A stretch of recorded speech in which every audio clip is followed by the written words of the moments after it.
one of the things that's listed in the charging documents is that he is choosing not to comply with these investigations into this crime. And that's what they go after Durov for.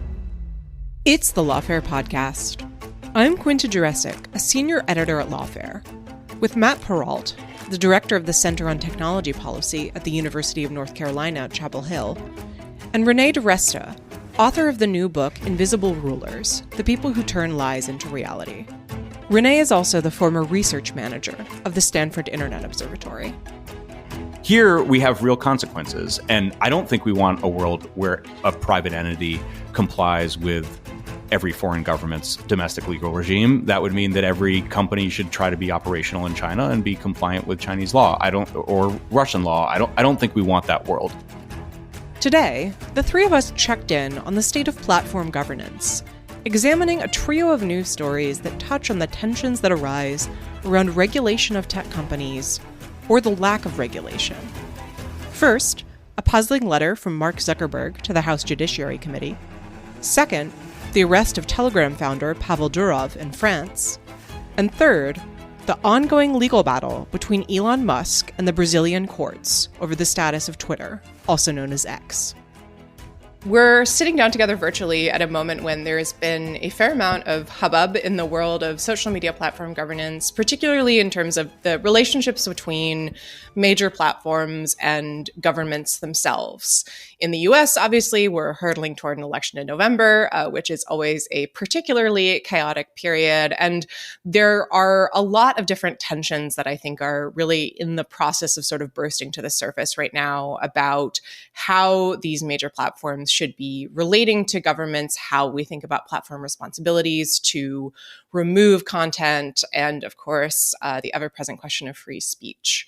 So there are a lot of different stories and angles to address. But to start off, I want to talk about a letter that Mark Zuckerberg sent to the House Judiciary Committee, which I think illuminates some of the different pressures that platforms are facing right now.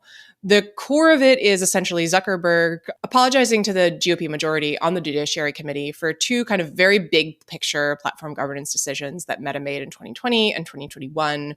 First, temporarily demoting the Hunter Biden laptop story during the 2020 election, and then also removing what Zuckerberg somewhat elliptically describes as COVID-related content in 2021. Renée, I want to turn first to you. Can you just give us some context on what exactly is going on here? So there's a lot of interesting theorizing about this letter. The letter went to Jim Jordan, who has been holding a series of inquiries for since January of 2023, in which he has made the argument that there is a vast censorship industrial complex and has, as part of that, sent out, I think, upwards of 91 subpoenas, I think I've seen at this point, in addition to a couple hundred more letters. And in that lettering and subpoenaing process, he's been soliciting documents from academic institutions, including mine, the tech platforms, other academic researchers, civil society organizations. I think we've expanded now into advertisers. And in the context of creating this, this perception that there's a vast censorship industrial complex, he did send a letter to Meta. And this appears to be a response. It's unclear if there were specific questions asked or if this is something that Zuckerberg sort of proactively sent back. And in this letter, he's referencing some of the very, very big themes that Jordan has harped on in his, sort of innumerable hearings about this topic. One of them is the job owning dynamic. There was a court case about this, Murthy v. Missouri, that I imagine we'll talk about, and that was related to purported censorship of COVID and election-related content. So he references that in one paragraph, the COVID stuff. He references the Hunter Biden laptop scenario, saying that the FBI warned Meta about a potential influence operation, a Russian disinformation operation related to the Biden family. The Hunter Biden laptop did not turn out to be a Russian disinformation effort, but it's also not clear that the FBI said that the Hunter Biden laptop was a Russian disinformation effort. These two things are actually separate, and you see that in the way that he threads the needle in this letter. And then finally, the third point is Zuckerberg's own personal political donations made through the Chan Zuckerberg Initiative. And that was for nonpartisan election infrastructure donations. So this, of course, comes to be called Zuckerbucks by the House Republicans, who are very, very angry about it. They spin up an entire conspiracy theory about whether it was partisan. And you see Zuckerberg both saying, I've seen, it was not intended to be partisan. I've seen no evidence that that it had a partisan effect. Nonetheless, I'm very, very sorry that I did it. So there's a little bit of groveling actually in that passage of the letter that I thought was very interesting. So it's a letter that basically touches on the sort of, three of the boogeymen, three of the shibboleths that this committee has pursued for a very long time. Matt, how did you read the letter?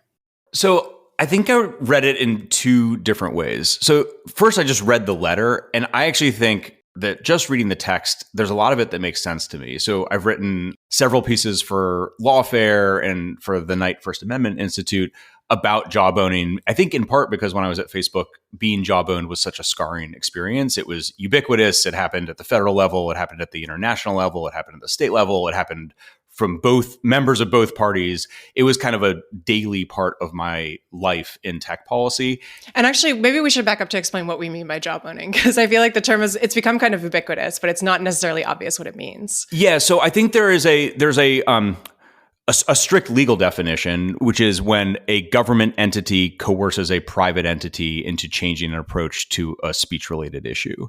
There's a sort of more generic one, I think, which is maybe where the letter sits. There's no accusation of coercion in the letter, which means that there's no accusation that the government practices here violated the First Amendment. But even if something is not necessarily unconstitutional, it can still be problematic. And I think in the letter, Mark Zuckerberg is kind of making the point that this kind of government pressure he feels to be inappropriate. And I agree with that point. And that's a lot of the pieces that I've written, I think, are in that spirit, regardless of what the Supreme Court decides on jawboning, what's unconstitutional and what's not. There is a way that government actors behave in putting pressure on private entities that I think is problematic. It leads to suboptimal decisions. It oversteps what the government's role should be. And so I think in this letter, Mark Zuckerberg, as someone who I think has been jawboned, is given voice to some of what's problematic about that experience, and also saying very clearly, we're going to try to be less responsive in the face of this kind of government pressure in the future. Of course, the text of the letter is not the entire thing. It occurs, as Renée is describing, in this much broader context that we're in an election season right now, that this is in response to a process that has had a particular political valence from the House. And so I was somewhat confused, and I'm curious about what you guys think about the timing and the tone. It's not there are lines in the letter that I think are big picture, but I don't think it's what you would write if you were writing like Mark Zuckerberg's treatise on jawboning. It responds to specific things. And again, the specific incidents described have a particular political orientation. I've seen some people speculate, like I think Katie Harbath, she had a very good analysis of this, I thought, and speculated that maybe he wrote the letter to try to get out of testifying in the fall. I've heard people say maybe this was part of a deal to not bring COSO, which is a child safety bill, to the floor of the House. And so I think the kind of odd thing about that dynamic is that if there were deals made behind the scenes to solicit this kind of speech related to this kind of speech issue, in response to what was an implied or explicit coercive threat around some kind of retribution against Mark Zuckerberg or against Meta, that in itself is jawboning. And so I think the irony here, which actually am sort of embarrassed in my own work I haven't given enough attention to, is that one of the people who's been leading the fight around jawboning issues is Jim Jordan, who is actually a government official and therefore is barred by the First Amendment from engaging in jawboning. So if what we are seeing here is actually evidence of that, there was some behind the scene coercive activity, that in itself, in theory, should be considered to be unconstitutional. Yeah, I completely agree. That was the part where the brutal irony of that was, I think, under discussed in the coverage of the letter. There's also, I don't want to get too speculative here, but I did find it striking that I think only a handful of days after this letter came out, Politico ran a story about a coffee table book that Trump is releasing soon that includes an allegation that Zuckerberg plotted against him in 2020 and that he would, quote, spend the rest of his life in prison, end quote, if he did it again. So I did wonder to what extent this is an instance of Zuckerberg trying to kind of triangulate against a potential Trump victory in November. Of course, the strangeness of that is that the letter came out at a time when Trump looks very bad in the polls. But I think to zoom out a little bit, this does maybe point to how platforms are arguably in a pretty difficult position right now we're heading toward the election. There are a lot of concerns about all kinds of election propaganda. There was a story just this morning about Chinese potential influence operation trying to stir up American tensions in advance of the election. In 2020, platforms were pretty aggressive about trying to shut that down. Now we have one political party that is quite aggressive about pushing jawboning to prevent things from being taken down. And so the platforms arguably find themselves in kind of a pretty difficult political dynamic, even apart from the, questionable wisdom of threatening to jail a political opponent, which we'll table just for the minute, but I want to make sure that we don't lose sight of. I mean, I'm curious what your thoughts are about that, of sort of where the major platforms stand in this kind of political bind right now going into a tense period. I just think it's unbelievably challenging. Like, I think a lot of the links in the sort of today's news in content moderation discussion that I think we're going to have today is what happens in the absence of governance. Because we have been expecting there to be governance on a lot of these issues over a period of time. We expected governance on the relationship between algorithms and Section 230. The Supreme Court punted on that for reasons I think that are understandable, but we don't have guidance. We were expecting guidance on jawboning, and the Supreme Court, in the case related to social media companies and government officials, punted, and so we don't have governance on that. And we have some guidance from the court on First Amendment rights of platforms, but again, a lot of that is going to be decided. The specifics of that will be decided on remand of the Supreme Court, passed on really providing, at least as part of its holding, really clear guidance. And so that leaves tech companies and government officials in the place they've been in for a long time, which is just trying to muscle it out. Like, not rooted, I don't think, in law, theory, or principle, but just trying to muscle it out. And I think that leads to like a whole bunch of suboptimal outcomes, not just for government officials, but for people like Renée, who have found themselves in the crosshairs of these attacks. And, the question really is like, what are the rights that apply legally? And then I think what are kind of the right norms? Like, what do we want to see from government officials in terms of how they communicate with tech platforms? On that issue specifically, I feel just this like tremendous amount of disappointment. I mean, this issue, and it shouldn't be surprising, but I guess I still feel surprised at how politicized it's become. Like, your view of the nature of the Biden administration's communications here and how valid they are depends a little bit on how valid you think the underlying communications are. Like, do you think that COVID misinformation on platforms is something government officials should have raised attention on in the way that they did? And simultaneously, your views of Jim Jordan and the way that he's raising issues, I think, is influenced by your view of the politics at play there. My hope for jawboning is that politics can be pushed to the side a little bit, and we can develop what the right norms would be for how government officials, whether it's a member of Congress or an administration, would communicate with a private actor around speech decisions. And I think that will serve us well no matter what the outcome is. Like you, Quinta, were saying, some of this depends on how things might look in terms of the likelihood of a Trump election, Trump winning or Harris winning. My hope would be that, like, in theory, that we could make a decision on what the governance should look like independent of the political outcomes, and that it would bind either a Harris administration or a Trump administration. Again, I don't think the tone of the Mark Zuckerberg letter is written in that way. Like, I don't think it's written as, like, here are the norms that should govern jawboning for any administration going forward. And I think that's a missed opportunity. Yeah, I would agree with that. I think it's precious little in the way of specifics. There's a ton of complaining about content moderation. There always has been. Big umbrella term there. We can maybe get into that in the subject of things like Durov and some of the other aspects of content moderation that are also in the news lately. But one of the interesting aspects of this is, in addition to there not being any guidance for government, Congress has not done the work of passing basic transparency legislation. Right? There are things that we can do to make this problem less fraught. Google and a couple of other platforms proactively, voluntarily disclose government takedown requests in certain portals.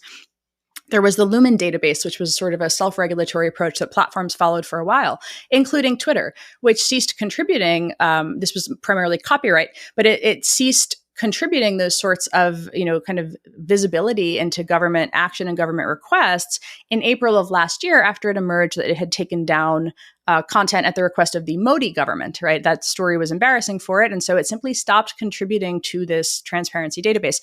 So as long as transparency is a self-regulatory nice to have, then we actually don't have any real visibility into what is happening. And that leads to this sort of sustained suspicion and keeps us, I think, in this partisan place where your opinion of content moderation is largely shaped by the communication about it that you read in your media or hear from your influencers. And that's very, very, very divided at this point. So, Renée, Matt had mentioned the sort of attacks that you've experienced, which I definitely want to touch on here because I think not only because I want you to talk about them, but also because I think it touches on this sort of bigger issue of not only anti-job owning posturing as job owning, I guess, not only against the platforms themselves, but also researchers and academic institutions that are doing work on these platforms, which, if I think Matt framed this conversation really nicely as what happens in the absence of governance. One answer is we have, researchers and academic institutions that try to sort of provide a check or a transparency of some kind. And now we're seeing attacks on that as well. So can you talk a little bit about what that's been like? Yeah, so we got sucked into the Murthy case because, interestingly, they didn't have enough evidence of actual coercive language happening. So rather than saying, okay, there's not a whole lot of coercive language here, you see some of these plaintiffs like Jay Bhattacharya. I have read every single filing in that case. I have never seen an instance in which a government official mentions the names of most of these plaintiffs to a tech platform. There is no specificity there whatsoever. This is why, of course, as Amy Coney Barrett writes in her decision, the standing just isn't there. But in order to try to bolster this perception that some nefarious stuff was happening, they pointed to our research project, the Election Integrity Partnership and the Virality Project, and they said that this was an academic research project started by 4 academic institutions. It was originated at Stanford with University of Washington, and then Digital Forensics Research Lab and Graphica sort of formed the 4 kind of core orgs at the center of the partnership. And then we created a tip line where people, we reached out to the RNC, we reached out to the DNC, anybody could submit a tip, civil society organizations, and we looked at election rumors in real time as they were happening. Most of the time, we just sort of logged a ticket and said, okay, this is happening. It's not a big deal. Nothing to do here. Occasionally, we would send a note to a tech platform saying, hey, this appears to violate your policies. Have a look. And then the platforms, again, as Zuckerberg notes in his letter in response to government requests, in response to requests from us as well, or notes from us as well, the moderation decision is ultimately made by Meta, and we have no coercive power over Meta as academics. We can't even keep CrowdTangle alive, right? Nonetheless, what you see is these political actors deciding that, well, the censorship must have been laundered through Stanford. The government was telling Stanford to tell platforms to take things down. Again, this simply never happened. They have not actually managed to find any evidence of this happening, but that hasn't dissuaded them. Instead, they try to, we weren't funded by the government. We weren't originated by the government. We weren't run by the government. Nonetheless, our free speech rights, our First Amendment rights, our right to speak to the government, our right to speak to another private institution have come under attack, have been silenced. Every email I've ever sent has been, on the topic of content moderation has been read by some judiciary lawyer at this point, right? Under Jim Jordan's committee. And that is, several people had to go in for 5 to 7 hour on camera, quote unquote, voluntary interviews where they don't get a copy of the transcript. They don't get a copy of the video. That's the sort of cost of doing basic, election rumor tracking work that is a pretty standard academic project to study an American election, and one that we would have done and have done in the past looking at other elections worldwide as well. So this is the chilling effect, ironically, the silencing of speech, that has been happening to us, not from us. So I want to make sure I really understand the legal theory here because it seems like so attenuated. So the idea is that you have had communications with the federal government, and then separately you have had communications with private tech platforms, and that you have somehow become the government as a result of those 2 communication channels. Exactly. So there is no, it doesn't make sense, right? When you actually get down into it, it makes no sense. It's a, because again, they try to come up with these they were funded by an NSF grant, as if that then makes you an agent of the government. This has never been our understanding of what a government grant kind of confer, you don't become an agent of the government by having government funding through the NSF in particular. But more importantly, the projects that they're upset about had no government funding at all. There was no government funding for the 2020 Election Integrity Partnership. There was no government funding for the Virality Project. So not only is there no funding, not only are they not run by the government, not only are there no, there were no government officials at Stanford or UW, controlling anything. There is no actual cohesion to this theory. It's just a conspiracy theory, but it's one where they make the allegation, right, in order to create sort of a perception that maybe this is the way that it could have happened. And, this is why we had to file amicus briefs in Murphy v. Missouri. We did it both at the Fifth Circuit level and at SCOTUS, just to correct the basic facts of the, of what were claimed about us, even though we were not actually parties to the case. So I'm trying in my head to just assume the allegations are true or like give them weight. And even if you do that, like just trying really, I think, to be fair to the theory, at a minimum, you have to concede, I think, that there are a number of like significant steps in the causal chain. Yeah. That there's some relationship between a private research institution and the government, and you have to establish some sort of nexus there. Funding strikes me as a weak one.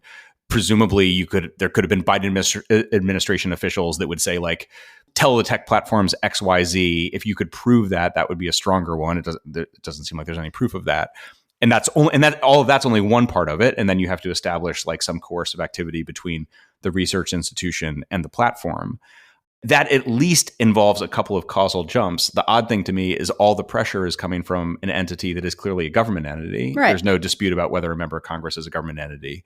And it's influencing speech decisions that a private entity are making. And so I think, Quinta, I think you call it like anti-job owning, which does seem like it's at issue here. Like even if you could establish the causal links on the Stanford side, you kind of have to concede that there are fewer hoops to jump through in making the claim around members of Congress and the pressure that they're putting on a private research institution. Well, I just want to make one small correction, which is that the people who ran the government during the 2020 Election Integrity Partnership was the Trump administration. Just to yes, which Zuckerberg kind of skips over in his letter. He mentions things that happened in 2020, but he doesn't mention who was in charge.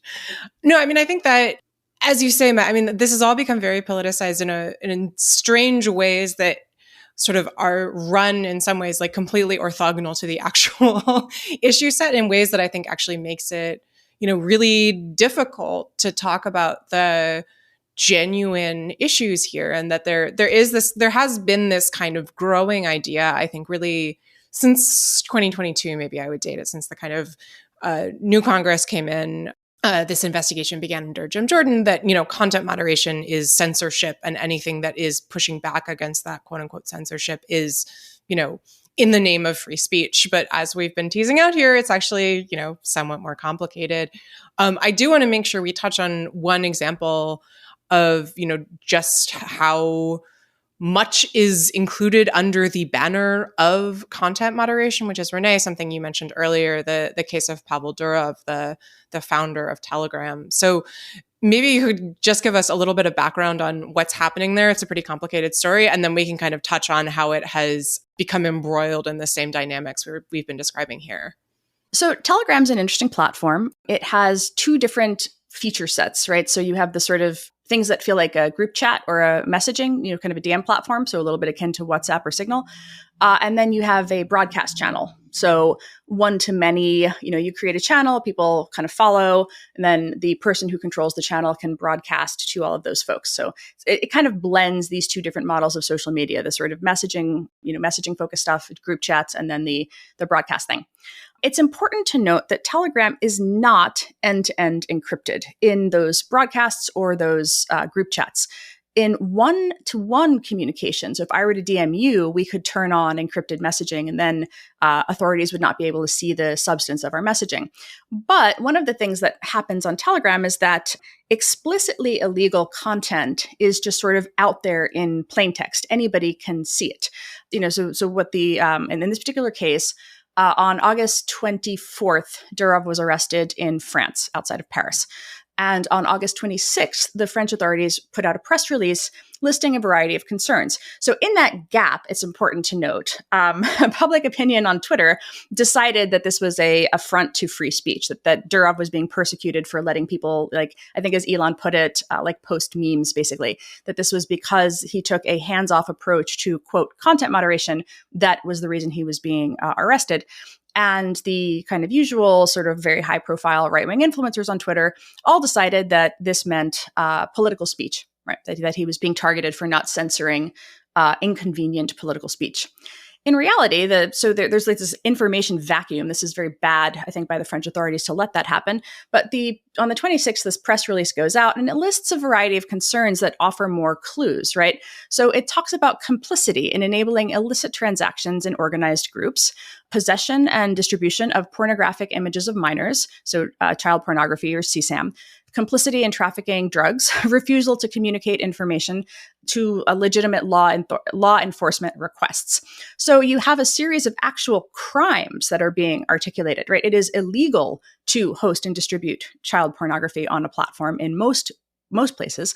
And so you have Francis Politico says they kind of go after him for refusing to cooperate with a French police inquiry into child sex abuse, which again is not encrypted in a lot of the places and where it's being traded on Telegram. So if he receives a request, he actually can go and respond to the request. And so one of the things that's listed in the charging documents is that he is choosing not to comply with these investigations into this crime. And that's what they go after Durov for, it seems, in this, again, based on what we know as of 2 days ago when the sort of preliminary charges were filed.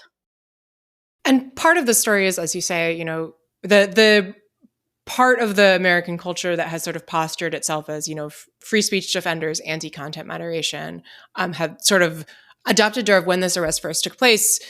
Then, as you say, it seems like maybe the situation is a bit more complicated. I think there are still questions about the role of encryption technology in these charges against Durov, but that, the question of child sexual abuse material is a pretty serious one, and one that I think people generally agree platforms should be taking that material down. I mean, I think what that maybe gets to put it in context of the Zuckerberg conversation we were having, is that, a lot of the time the discussions around content moderation issues that become politically charged have to do with, speech that is on the borderline in some way, which is precisely why it becomes controversial, right? Can you say that you shouldn't wear a mask in terms of COVID or not, right?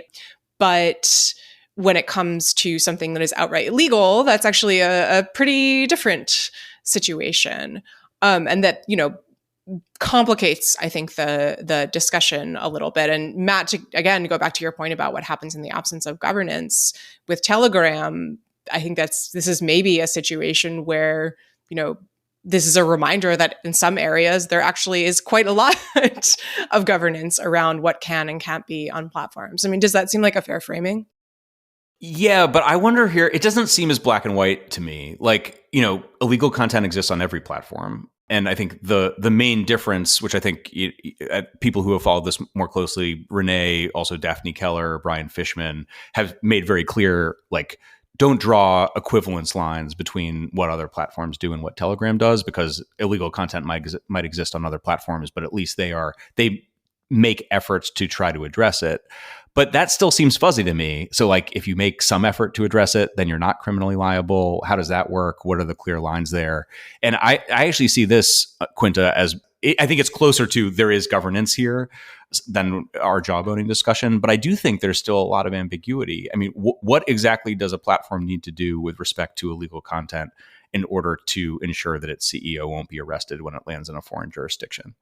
And, there are cases all the time of, particularly like from a US perspective, of foreign governments passing criminal laws that we would not want the companies to comply with. And so I think the fact that, like, a lot of the content here is content that most I should say the criminal prohibitions here are prohibitions that most people view as sort of sympathetic, that we should have laws against CSAM, for instance, I think makes it seem like maybe an easier case than if the exact same thing applied with fuzzier lines. If there are criminal prohibitions around certain kinds of political speech in India and a US CEO lands in India and then gets arrested, like the theory would all still hold, that the violations of foreign law, of foreign criminal law. And I think in that case, we would feel very different about the free speech equities at play. So I think there's still like a lot here that's uncertain, even if there's kind of, I think from the people who seem to track these issues closely, a view that A, this is not like Telegram is not like other platforms, and B, that the result of that is that the free speech argument is weaker than it would be in other cases. Well, just to be clear, like child pornography is not covered under free speech. Right? CSAM is explicitly illegal. This is not a gray area. And in the United States, social media platforms, including X, including Facebook, are required to report any explicit content involving children that they detect or that users report to them. And that has to go to NCMEC, right? They have to file reports. They have to be participating in that process.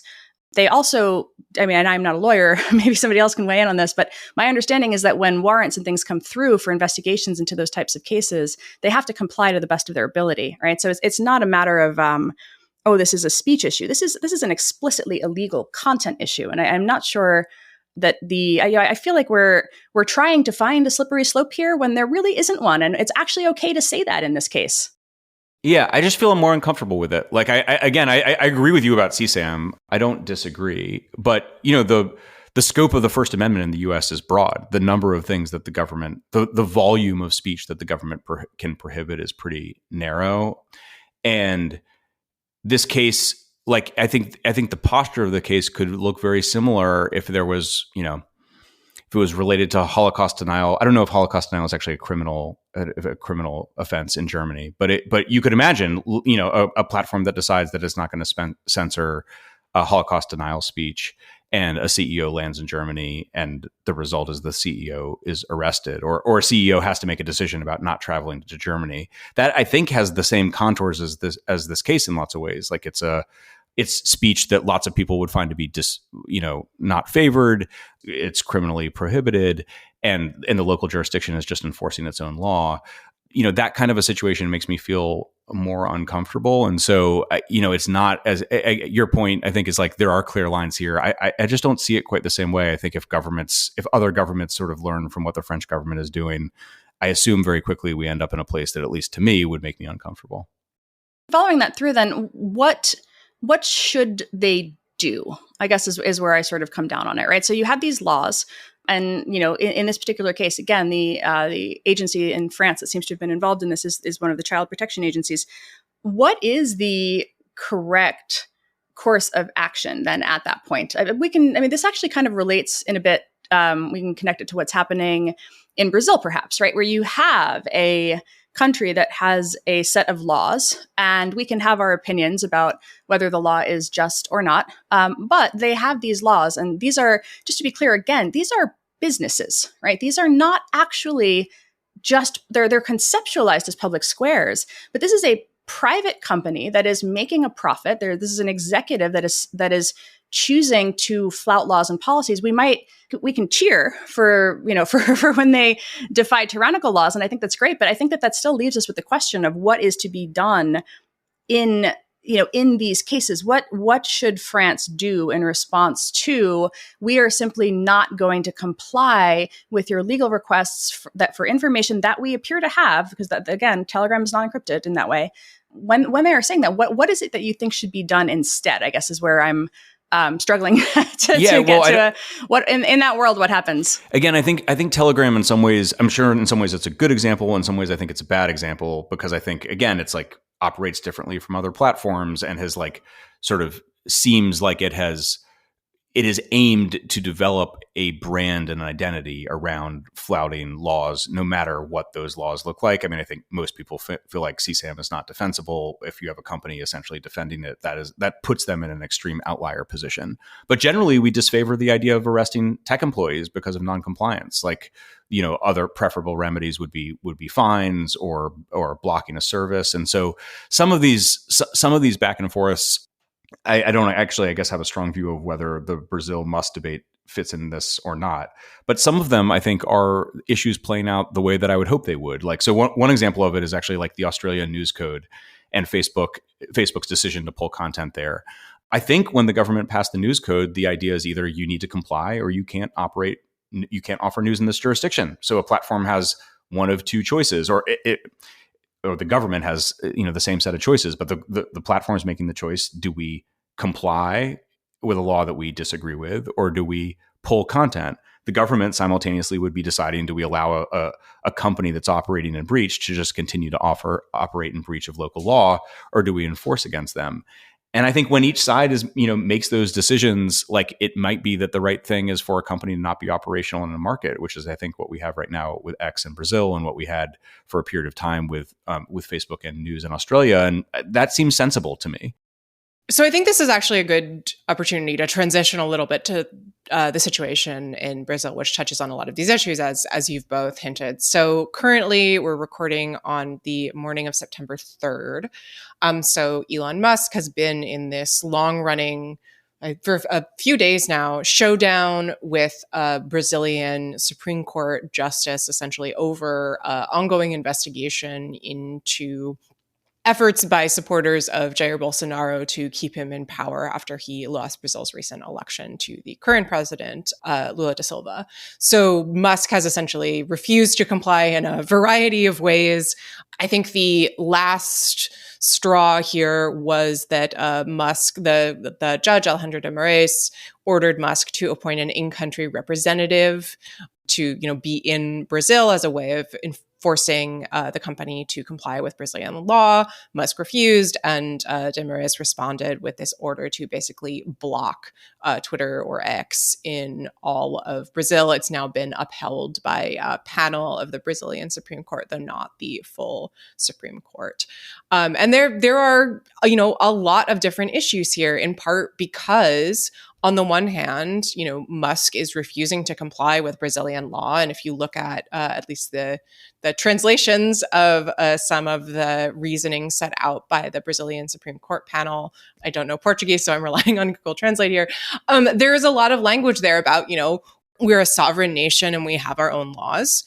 On the other hand, you can also say, is this disproportionate? There are real equities here in terms of blocking the ability of people in Brazil from accessing a major platform. And I think that this is also, an instance where the question of what constitutes the illegality is also fuzzy.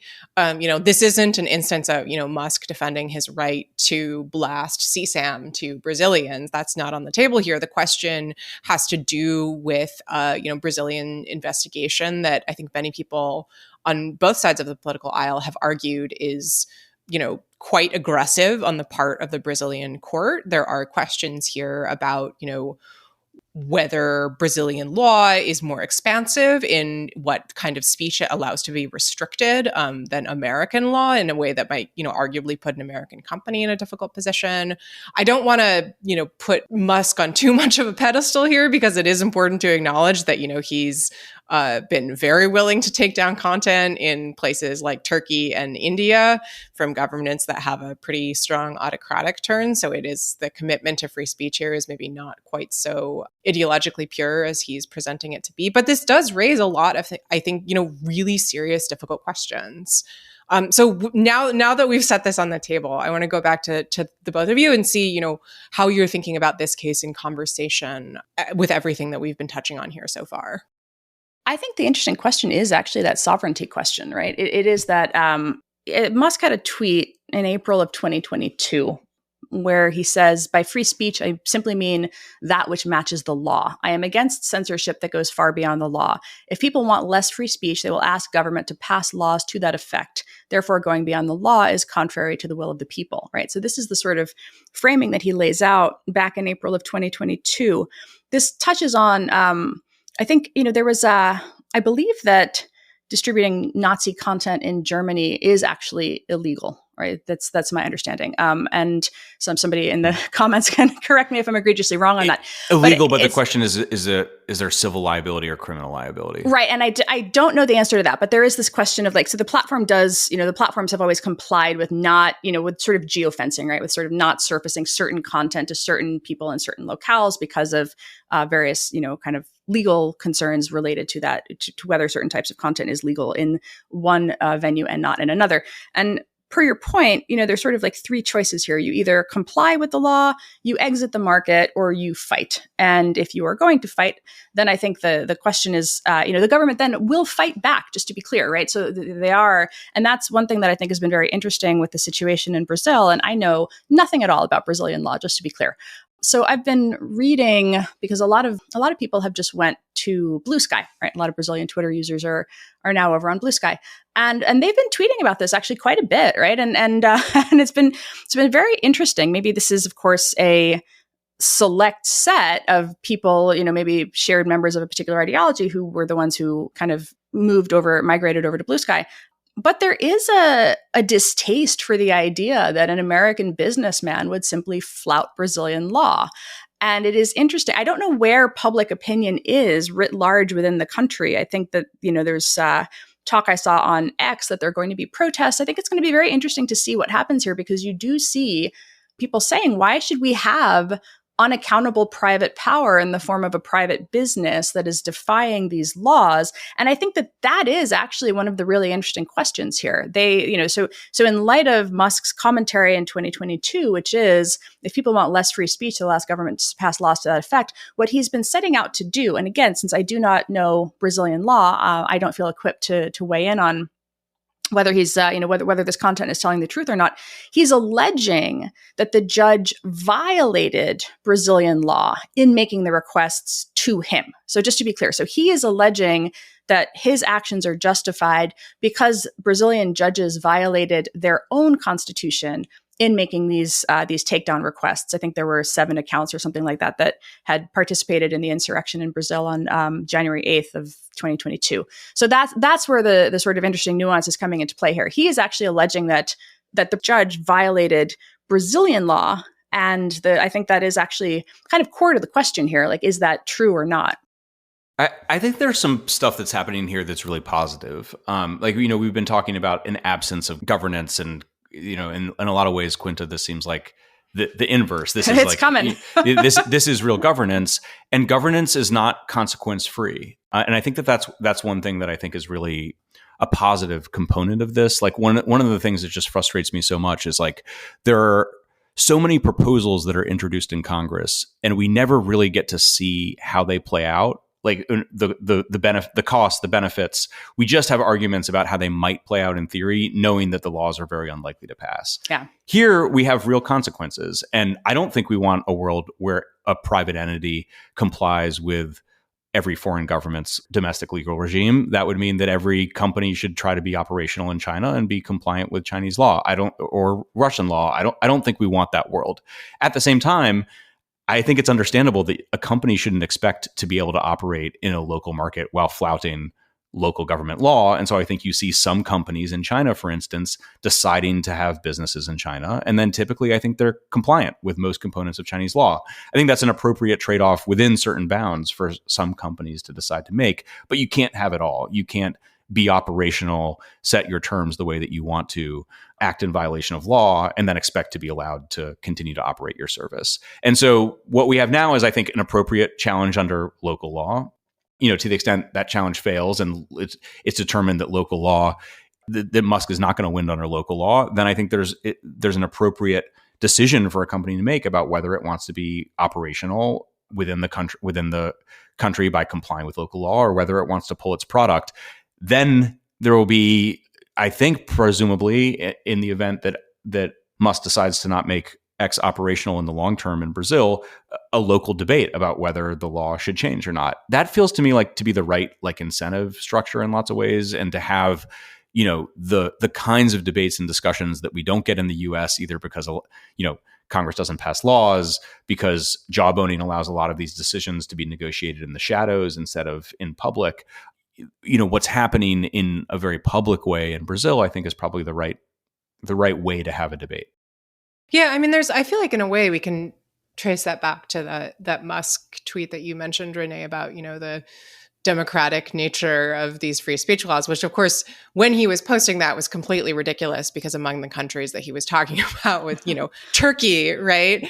A country that is functionally autocratic, India, a country that at the time was increasingly trending toward autocracy, that his democratic theory there is very clumsy. But Brazil, which is a country that, actually has a functioning democracy, and in fact, this investigation is part of a sort of effort by the Brazilian government to respond to an effort to end that democracy, however clumsy an effort. You can actually, I think you can imagine things working through, Matt, in exactly the way that you're describing. So there's a grain of truth to that Musk tweet, although perhaps only a grain. So if we started then with sort of the absence of governance, and we've moved to, what happens when there is definitely governance, perhaps too much governance. I think there is a question of, what things are going to look like governance-wise in the US certainly at the very least in the coming months. Again, this is always a very hectic period in terms of platform governance in the run-up to an election. And one of the interesting things that's happened in recent months is that in the wake of the Supreme Court decision in Murthy, some of the sort of channels that had been shut down between the government and social media companies have actually been reopened, along with some actual guidance on job owning. And Matt, you've been taking a look at that. So I'm curious for your thoughts on sort of what the landscape is like here. Yeah, so I'm really excited about this. So the FBI, and I think now it's the only agency to do this, released an undated piece of content on its website outlining its practices with respect to sharing threat intelligence information with social media companies.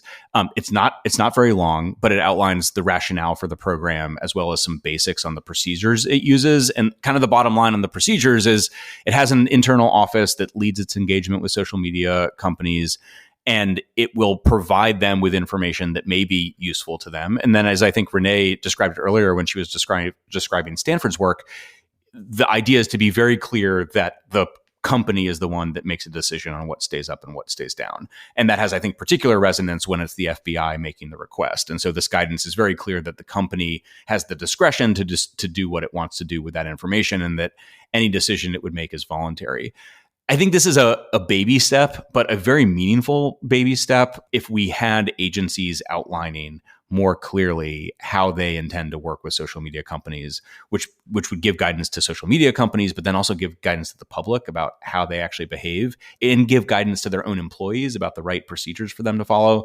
That seems really, really positive to me. I'd been pushing this idea of a new administration on day one issuing an executive order on how its employees should engage with social media companies. That's one way to do it. And the benefit of it would be that it's somewhat more comprehensive. It would govern every government employee.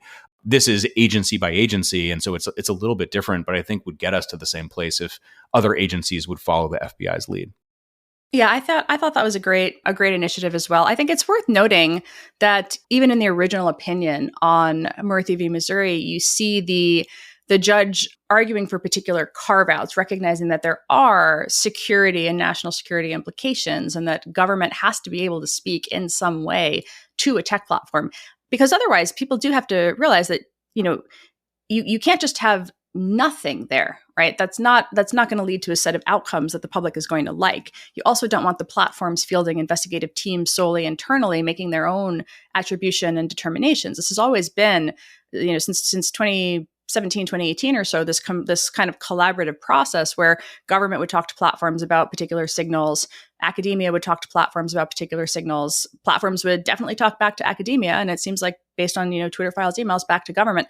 So as long as you have some clear guidance around what is acceptable and what is expected, I think that puts us in a much better place. All right, we will end it there. All of these three stories are very much in flux, so we will keep an eye on them and see what happens in the weeks and months to come. Matt, Renée, thank you so much. Thanks, Quinta. The Lawfare podcast is produced in cooperation with the Brookings Institution. You can get ad-free versions of this and other Lawfare podcasts by becoming a Lawfare Materials supporter through our website, lawfaremedia.org/support. You'll also get access to special events and other content available only to our supporters. Please rate and review us wherever you get your podcasts. Look out for our other podcasts, including Rational Security, Chatter, Allies, and The Aftermath, our latest Lawfare Presents podcast series on the government's response to January 6th. And check out our written work at lawfaremedia.org. The podcast is edited by Jen Pacha. Our theme song is from Alibi Music. As always, thanks for listening.